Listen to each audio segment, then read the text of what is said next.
ગીતમાં લોકગીતમાં શું ફેર?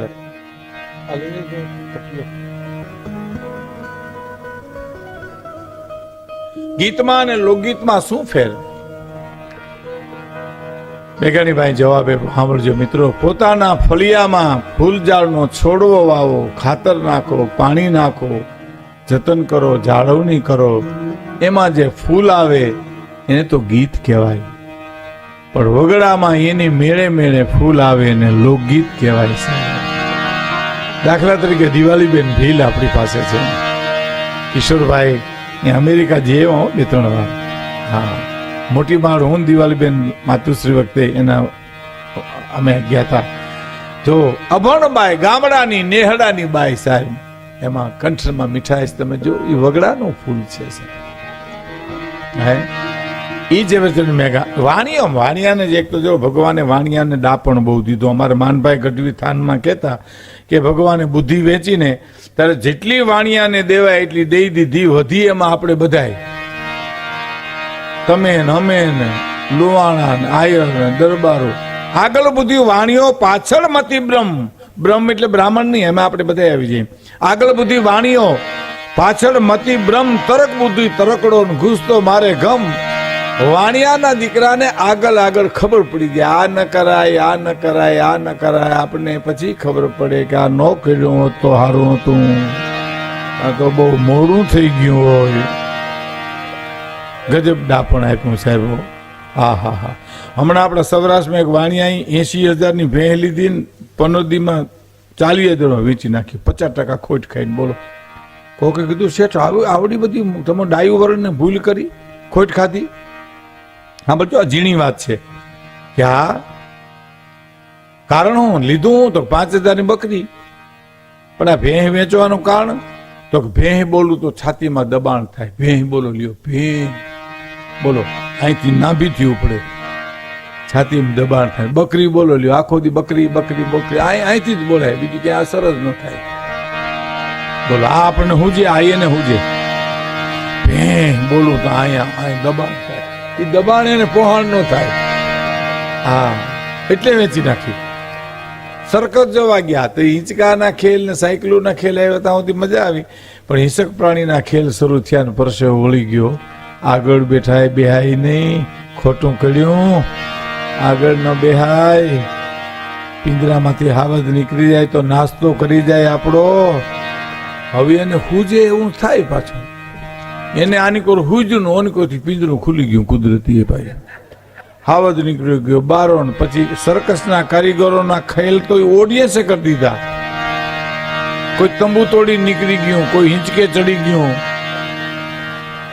પણ શેઠ હડી કાઢીને પિંજરામાં ઘરી ગયા, પિંજરું અંદરથી બંધ કરી દીધું. લ્યો બોલો, આ કોઈને હુજે? અંદર ઠેકડા મારે. હાવજ બાર તો આપણે અંદર, હાવજ અંદર તો આપણે બહાર. એક જણે કીધું શેઠ બાપા બારા નીકળો, આબરૂના કાંકરા થાય. તો કાંકરા ભલે થાય, મરીએ પછી મોટા મોટા પાલિયા થાય. એના કરતા કાંકરા હારા, કાંકરા હારા ભાઈ, કાંકરા. એને હુજી જાય. આવો પાલિયાની વાત આવી ને એટલે તમને કહું, બહુ ઝીણામાં ઝીણી વાત. પાલિયાનું સંશોધન કરવા માટે ગીરમાં આવ્યા બધા. કોણ? અંગ્રેજો, ધોળિયા. બધા ધોળિયા પકડી બહુ લ્યો. હા, એને ધોળિયાઓની ગીરમાં કોક શીખવા દીધું, ભૂખા થાવ એટલે આમ કરવું. એટલે નેહડે ભૂખા થાય, નેહડે જાય આમ કરે તો નેહડે બાયું રોટલા થાળી જેવા ઘડે ભાઈતું પડી જાય. નેહડામાં ગામડામાં બાયું રોટલા ઘડે ને બાજરાના, ભાઈતું પડે. ને શેરમાં બેનો રોટલા ઘડે ને ભાઈ આ બાજરાના, એમાં ભમરા પડે ભાઈ મોટા. બહુ બહુ એવા વહેરા ભમરા પડે. આપણે એમ થાય કે આ કરતા થાબલિયા કરે તો ભારતના નકશા જેવા કરે. હા, ઓલી તો હથરોટી એવી ને સાહેબ. એક શેરની બેન ગયા હતા ગામડામાં રોટલા શીખવા. બિચારા ગામડાની બાઈકે લ્યો બેન, આમ ઘડતા હતા ને ફેરવતા ગયા, બટકા હેઠા પડતા ગયા, નીકળી તાલ્યું પડે.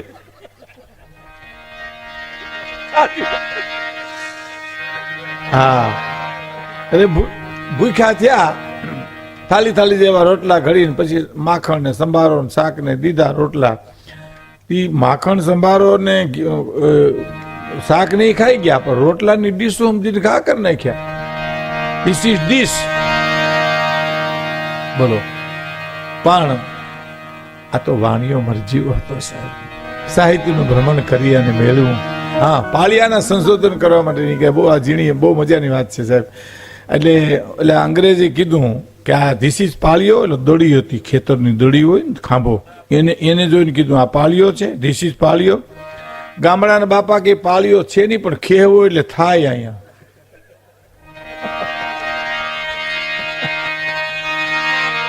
એને કહેવો એટલે અહીંયા થાય છે નહીં. એટલે મેઘાણી લખે છે સાહેબ, બે રચનાઓ રજૂ કરીશ મિત્રો. મારે તમારા સામે રેકોર્ડિંગ થાય છે. કિશોરભાઈ નાર, એનો પરિવાર, અમારા બેન, એમના સિસ્ટર, એ બધા માણે સાંભળે. બે ગીત, આ બે ગીત પૂરા થાય ત્યાં સુધી આપ આપની જીગાર ન છોડતા. મારા ખાતર નહીં, પણ આ ગીત ખાતર.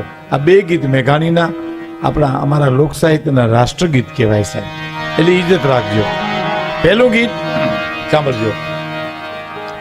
મેઘાણીભાઈ ટ્રેનમાં અપડાઉન કરતા હતા બોટાદ રાણપુરની વચ્ચે સાહેબ. એમને ડોસી વૃદ્ધ આવી અને હાથ લાંબો કરીને કીધું, ભાઈ કંઈક આપશો? આપશો ભાઈ કાંઈ? મેઘાણીભાઈ આમ જોયું, માં માગવા નીકળ્યા છો? માગું ને તારે શું કરું ભાઈ? કે દીકરા નથી કે દીકરા હતા, પણ આઝાદીની લડતમાં કાયમ આવી ગયા, શહીદ થઈ ગયા સરહદ ઉપર. ઓ માં માગવાની જોલી નથી. આમ તો અંગ્રેજી કવિતાનો અનુવાદ છે મેઘાણીભાઈનો, પણ મેઘાણીભાઈ એમ કે છે, માં માગવાની જોલી નથી. આ તો રક્ત ટપકતી સો જોલી તમારા ગણથી આવે. હા, ક્યા વાત. રક્ત ટપકતી સો સોલી, રક્ત ટપકતી સો જોલી સમરાગણ થી આવે.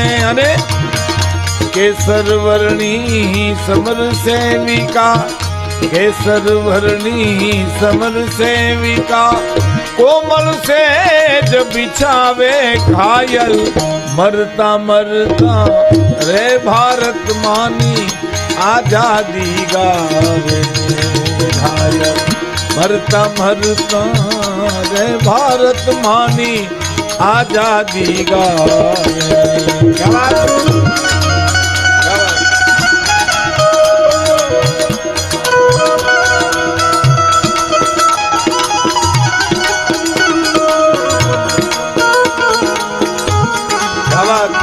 क्या बात.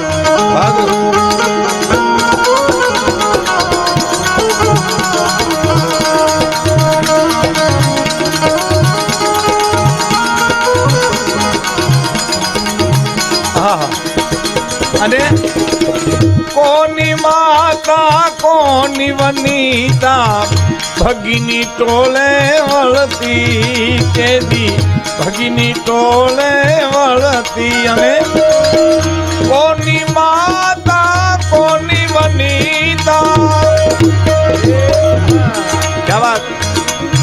કોની માતા ને કોની વનિતા ભગીની ટોળે વળતી તેની, ભગીની ટોળે વળતી. અને કેસર ભીના પતિ સુત વીરની, કેસર ભીના પતિ સુત વીરની રણસૈયા પર રડતી મુખથી ખમા ખમા કરતી. માથે કર મીઠો ધરતી કોઈ ઘાયલ, એ ઘાયલ ઘાયલ ઘાયલ.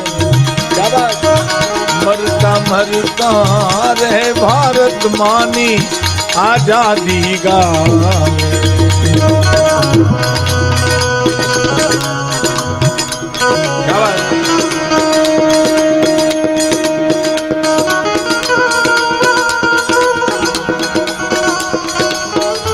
મિત્રો કિશોરભાઈ, ધીરુભાઈ, આ બધા ગીતો આઝાદીની લડત વખતે પ્રભાત ફેરીમાં ગવાતા સાહેબ, આ મેઘાણીના ગીતો. હા હા, સાંભળજો હવે. એ નાટક લાકડાની પ્રતિમાના કોઈ છાના પૂજન કરતી, કોઈ છાના પૂજન કરતી, અને એની રક્ષા કાજ અહોરનિશ, એની રક્ષા કાજ અહોરનિશ પ્રભુને પાયે પડતી વિજોગણ, હશે દિનો ગણતી વિજોગણ, એકાંતે રડતી કોઈ ઘાયલ, એ ઘાયલ ઘાયલ ઘાયલ, મરતા મરતા હે ભારત માની આઝાદી ગાવે।